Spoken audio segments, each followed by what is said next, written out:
Mic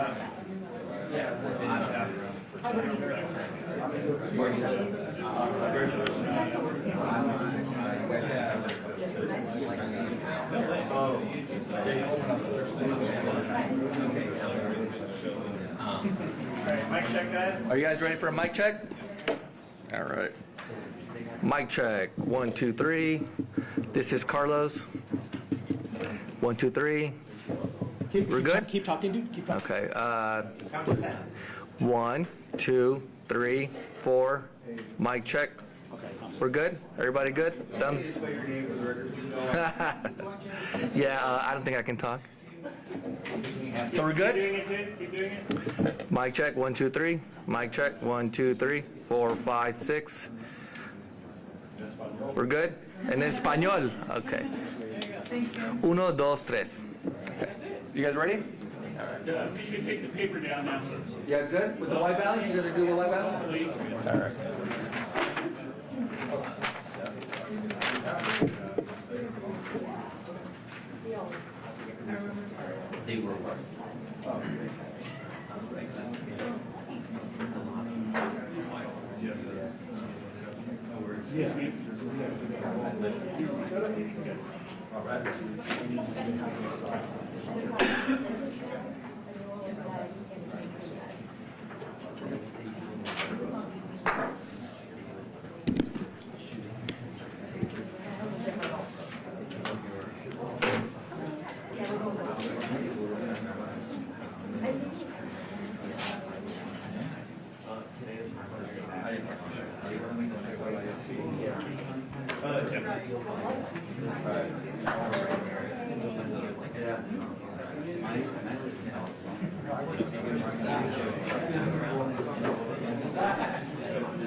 Oh, I work in the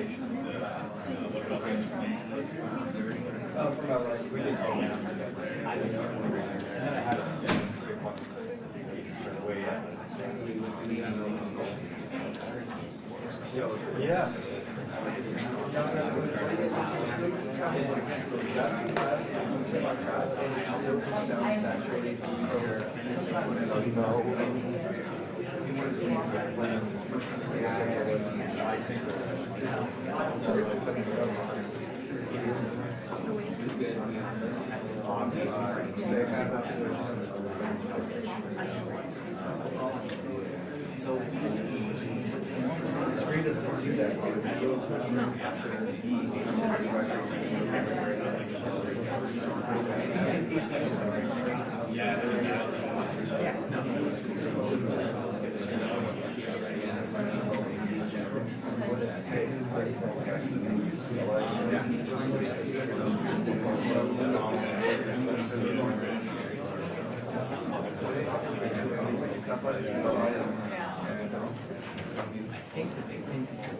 Yeah, that does sound a lot better.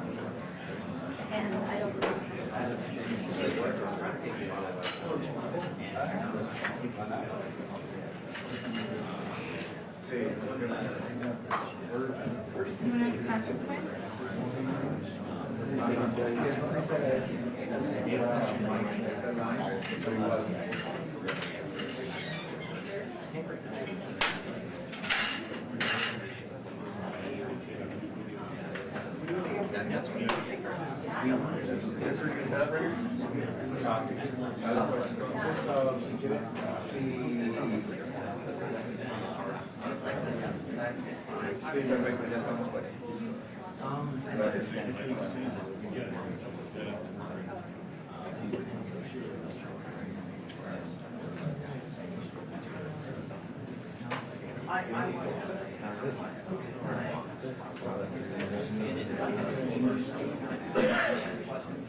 All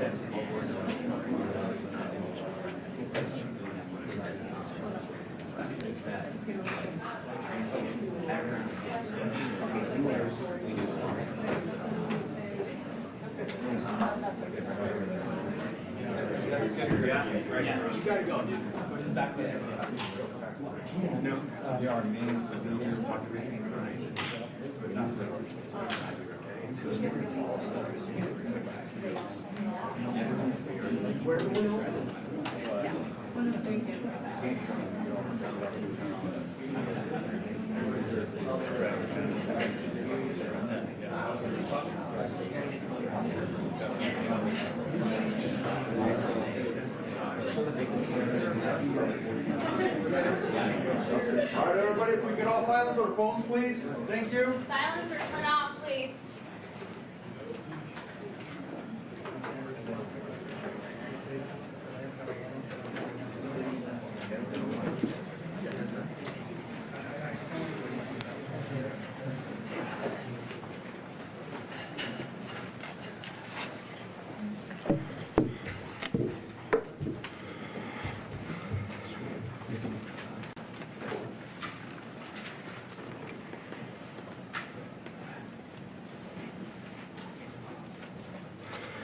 All right, good afternoon, everybody. My name is Kevin McMahill. I'm the sheriff of the Las Vegas Metropolitan Police Department, and we are collectively here this morning to give you an update on the Cybertruck explosion at the Trump Hotel on Las Vegas Boulevard yesterday. Our work never stopped, as many of you went to sleep last night, and I just want to give you an update on a lot of what it is that we found through the processing of the Cybertruck. This is a joint investigation involving the FBI, the ATF, the Las Vegas Metropolitan Police Department, and these folks worked through the night and found a lot of stuff that is very useful for this investigation. As you look at this Cybertruck here, we had to transport this down to our fleet services so that we could really get through this thing. And I remind you that the subject inside wasn't able to be removed for a very long period of time because he was burnt beyond recognition. And so as we continue to move through this, I'm going to talk a little bit about his identity and what we believe, but I would like to highlight a couple of things that the teams found inside of the Cybertruck that are useful to the investigation. And that, first and foremost, is a military identification. We also found a passport. We found a Desert Eagle 50 caliber semi-automatic pistol. And if you'll notice on a lot of these guns that we're going to talk about here, they're almost just burnt beyond recognition as well. There's a SLR model B30 semi-automatic firearm, number of fireworks that were still in the vehicle that had to be removed. Notably, we found an iPhone and a smartwatch, and then several credit cards were also in the name of our subject. Our subject is 37-year-old Matthew Livelsberger.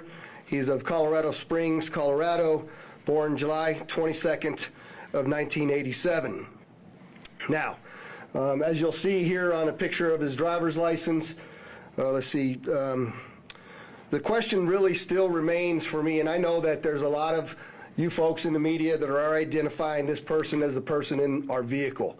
As I mentioned to you already, his body is burnt beyond recognition, and I do still not have confirmation 100% that that is the individual that was inside of our vehicle. And so as I'm calling it now, the subject or person of interest, I will not come back until I have the confirmation through DNA or medical records that this is indeed, in fact, the subject inside of the vehicle. Now, further complicating this identification of this individual, we also discovered through the coroner's office that the individual had sustained a gunshot wound to the head prior to the detonation of the vehicle. One of the handguns was found at his feet inside of the vehicle. Obviously, in how we're trying to identify him, and I'm feeling comfortable to give you this information, is a tremendous amount of substantial evidence to include he rented the Turo vehicle. There are 2 tattoos, one of which was on the stomach and one of which is on the arm, that we can see bits and pieces of it as in comparison to what it is that we now know he had on his body. That has given us a lot of confidence that this is, in fact, the same person. As well as, the clearly obvious, which is the credit cards, the military identification, the passport. And then furthermore, as you'll see here in just a very short period of time, we tracked his movements from Colorado to Las Vegas, and in a number of the photographs that we were able to determine, he was the individual that was driving the vehicle. And also, I'd like to iterate this point to you. We still have only ever seen him in this vehicle, and we're not aware of any other subjects involved in this particular case.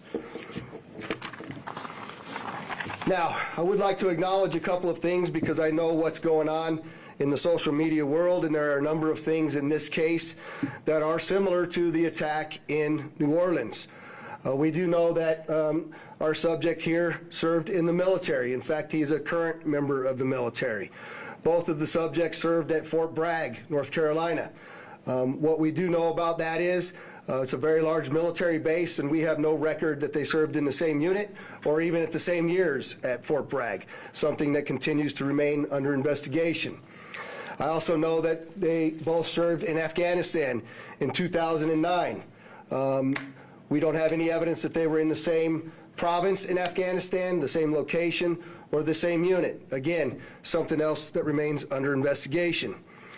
And we also know, of course, that they both used the rental company Turo to rent their vehicles. As far as his military background, it's been confirmed by DOD that he was indeed in the United States Army. He was also a Green Beret operations sergeant who spent most of his time at Fort Carson, Colorado, and in Germany. He was on approved leave from Germany, where he was serving with the 10th Special Forces Group. He was also previously in the National Guard and the Army Reserve. I'd like to point out to you that through exceptional joint investigative effort, we've gotten to a place where we believe we can show you his route to Las Vegas from Colorado, and Carlos will put up the map there for you. And we know that he rented the Cybertruck in Denver on December 28th. We tracked his movements through the Tesla charging stations to Monument, Colorado on December 30th. On the 31st of December, the truck was charged in Trinidad, Colorado, Las Vegas, New Mexico, and Albuquerque and Gallup, New Mexico. On January 1st, the truck was charged in Holbrook, Flagstaff, and Kingman, Arizona. We last tracked the truck in Kingman at 05:33 yesterday morning. The truck was first spotted in Las Vegas at 7:29 a.m. yesterday. And Carlos will pull up a picture of the truck pulling onto Fashion Show Drive here. And that picture was observed at about 7:34 a.m. We know that he pulled into the Trump Valet, and I believe we have a video of that. You can see the Cybertruck highlighted there.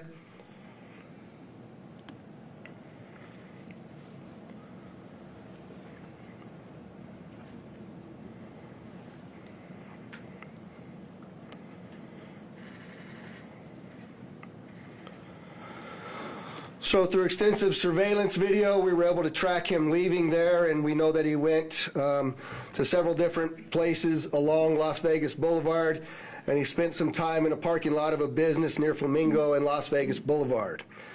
We then have a video of the truck pulling back onto Las Vegas Boulevard from the Sands.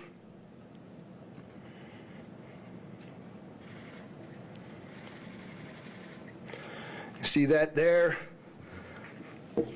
That's north on the boulevard from Sands at 8:39, where he then immediately heads to the Trump Hotel, pulls into the valet area, and as of course you all know, the explosion occurs within 17 seconds of his arrival at the valet. There's some additional investigative updates that are going to be provided to you by a couple of the other speakers here, the first of which will be our special agent in charge of the FBI local office, Spencer Evans. Spencer? Good morning. My name is Spencer Evans. I'm the Special Agent in charge of the FBI's Las Vegas Division. As the sheriff mentioned, we've been working through the night with our partners, the Las Vegas Metropolitan Police Department and other agencies, to gather all the facts and determine a motive to what was initially reported to the FBI as a bombing incident, to which our Special Agent bomb techs and others responded. Obviously, we're always concerned in these sorts of events to ascertain what the motive is. We understand that's everybody's at the forefront of everyone's thoughts. And so looking into exactly what the motivation is remains our #1 priority. This is why the FBI's Joint Terrorism Task Force has been brought into play. The Joint Terrorism Task Force, most important part of that acronym is joint. It is done in concert with our partners, which are comprised of more than a dozen investigative agencies here throughout the state of Nevada. We've been working hand in glove, side by side, tirelessly to determine, is there any ongoing threat to the public, to identify the subject, to determine any potential connection to other events going on in the world, most notably in New Orleans, and then obviously to determine if there's anything else that we need to be tracking down. At this time, as the sheriff's pointed out, we feel that the subject has been identified, although not conclusively, waiting for DNA evidence on that front. However, we do feel like we have the subject identified, and at this time there is no information about additional subjects that the FBI is tracking on. Our resources, as I mentioned, that have been deployed in support of this event include Special Agent bomb techs, our evidence response team, which is processing crime scenes, side by side with the forensics folks from Las Vegas Metropolitan Police Department, our investigators, our intelligence analysts, and then outside of the FBI Las Vegas field office, we have investigative leads that are being conducted by FBI field offices, both internationally and domestically as well. As always, when the FBI is involved with any sort of case like this, we ask for help for the public. Anyone with information related to this incident, we encourage you to please call 1-800-CALL-FBI, or you can submit a tip online at tips.fbi.gov. We've already received thousands of tips related to this incident. The challenge that we face moving forward is to separate those that are pertinent and relevant and those that can be verified from those that have not. For example, one of the tips that we received just today relates to information alluding to this subject's personal experiences related to his time and activity in the military. Again, that's unverified and uncorroborated, but one of many tips and leads that we will be following up in the days that come.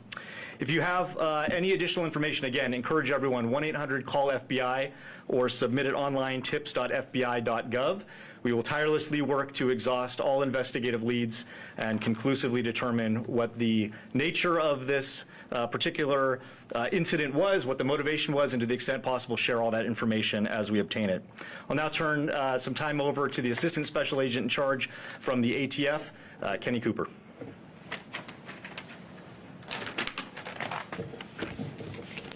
Good morning, everybody. My name is Kenny Cooper. I'm the Assistant Special Agent in charge of ATF San Francisco Field Division.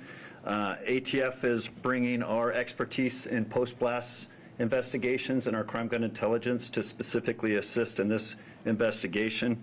I will tell you that our Special Agent bomb techs are working with FBI and with Las Vegas Metro and sifting through that post-blast debris to find components and investigative leads that will derive from that evidence process. We're too early into that investigation process to give any determination as far as how this device was initiated.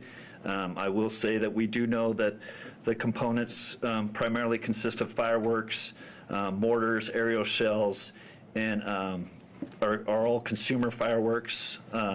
Nothing commercial grade has been discovered at this point, and we've identified some fuel enhancers like the Coleman fuel and VP Racing fuel and some explosive targets that can be purchased at any sporting goods store. We've also, as the sheriff mentioned, we've identified 2 semi-automatic handguns recovered from the Tesla. We have successfully traced those firearms, and I can tell you that Matthew Livesberg lawfully purchased both of these firearms on December 30th, 2024. We have agents following up those investigative leads. We know exactly where those firearms were purchased, and we will share any developments from those leads as they come in. Thank you.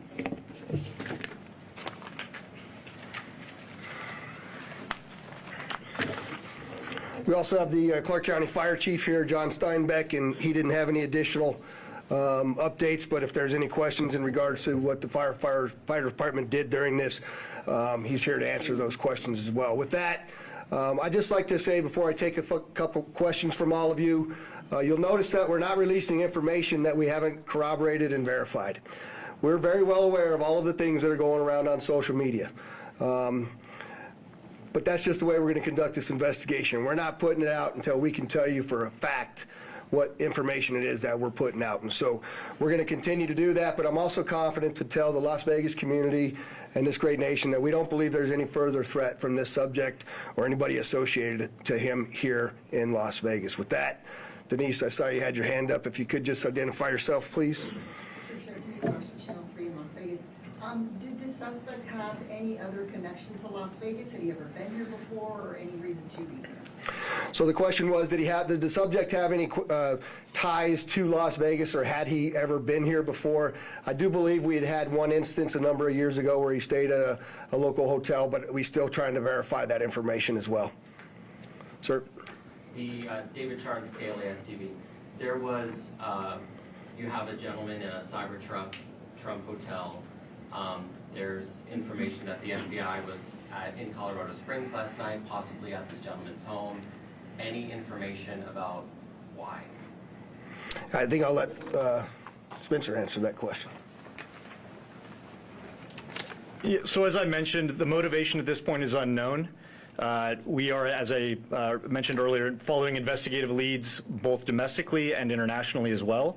And so that includes search warrants and witness interviews, collecting forensic information, and basically trying to compile the facts. And so there's investigative activity taking place literally around the globe, trying to determine what the potential nexus is. But at this time, at this particular moment in time, as the sheriff aptly said, we have to focus on what we know and what we don't know. We know we have a bombing, absolutely, and it's a bombing that certainly has factors that raise concern. It's not lost on us that it's in front of, of the Trump building, that it's a Tesla vehicle, but we don't have information at this point that definitively tells us or suggests it was because of this particular ideology or the, any of the reasoning behind it. That's the purpose of the investigation that we're conducting, is to get to the bottom of exactly what happened, why and how.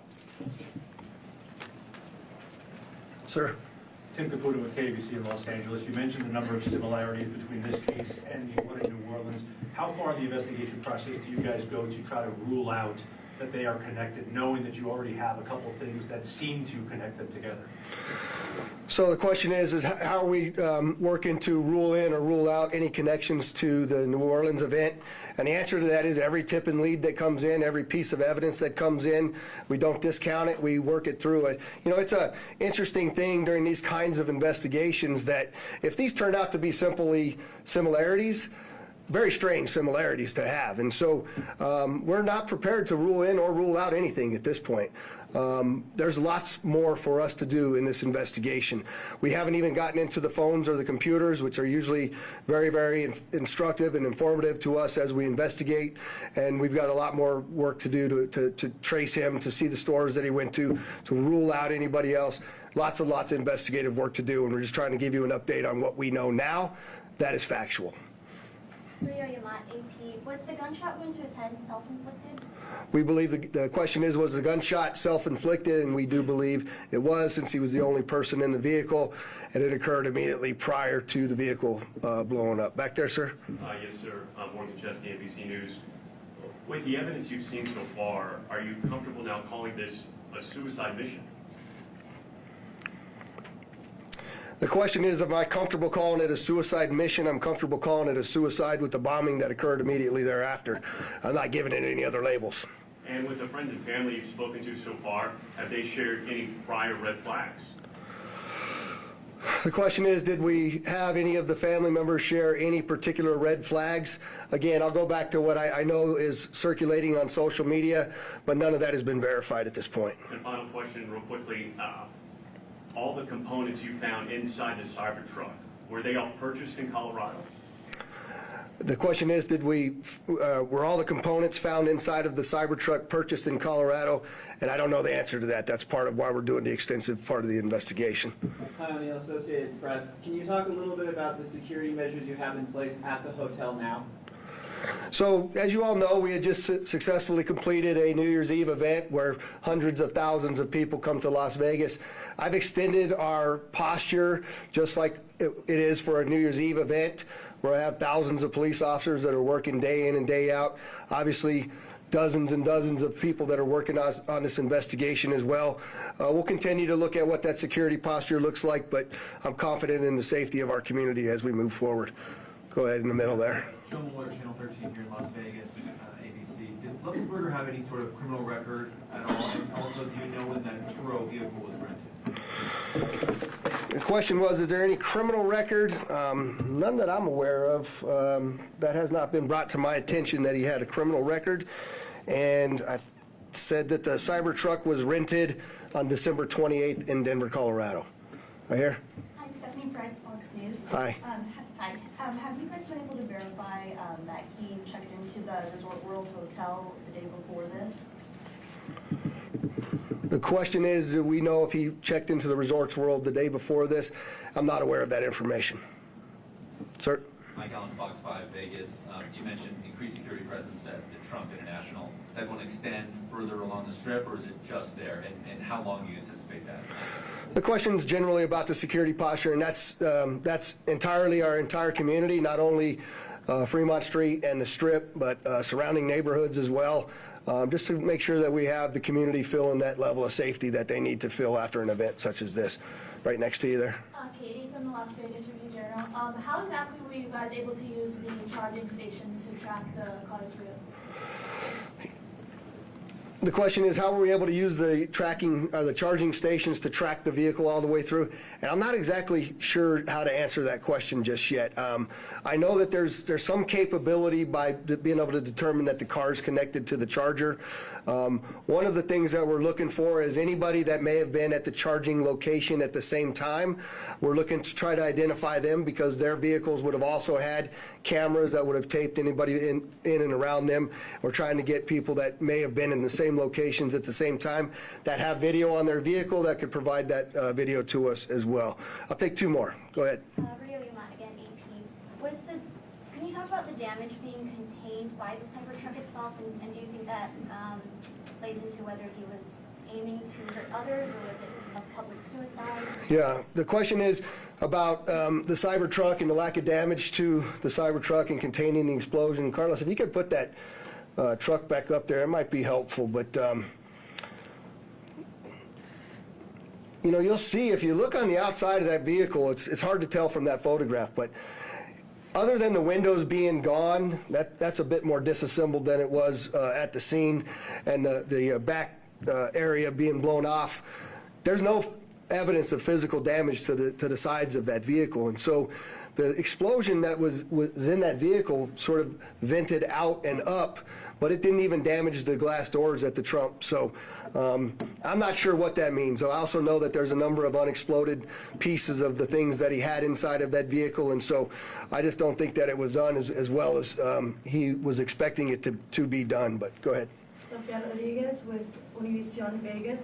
I was wondering, were you able to recover the video from the Cybertruck, or was that destructive? So the question is, are we able to recover the video from the Cybertruck? And many of you may know that those Cybertrucks contain a tremendous number of cameras. Again, Mr. Musk has sent out a number of his folks that will be arriving here this afternoon with the intent to try to capture the part of that captured all of the video from inside of the truck. Sir? Just quickly, you had mentioned a number of the components in the back of the truck that did not go off. Maybe this is a better suited question for ATF, but when it comes to the rudimentary nature of the bomb, I think we mostly think of a bomb that is connected. This seems like individual kind of incendiary and combustible components put together. Can you speak to how you think this is a bomb, or was it just several pieces of things that might blow up and might explode that were just lit and gone off at the same time? Yeah, I'll tell you, it does appear that it was I just want to be careful with my language here, but the level of sophistication is not what we would expect from an individual with this type of military experience. That most of the materials inside that Tesla were fuel to to help fuel a greater explosion. But it's too early to answer any question as if there was sophisticated connectivity to those components to make it ignite in the way that it did. All right, there was one last hand over here. I'll take your last question. Or maybe this is for Special Agent Evans, Mike Carter, Newsmax. Any idea if the suspect has been in touch with any outside terrorist groups? Has this investigation extended globally? The question is, do we know whether the subject's been in touch with any outside terrorist groups or if it's been investigated globally? And Spencer, you want me to? Okay. So the question about whether it's being investigated globally, absolutely. Like I said, we're running down investigative leads around the world. No information that we're aware of right now that connects this individual to any terrorist organization around the world. But that's obviously the thrust of the investigation, is ruling out that there's any sort of, terrorism nexus, and then again, getting at what the ideology is. We appreciate you all coming, and we will be back before you when there's substantial updates to provide to you. Thanks for all your great work.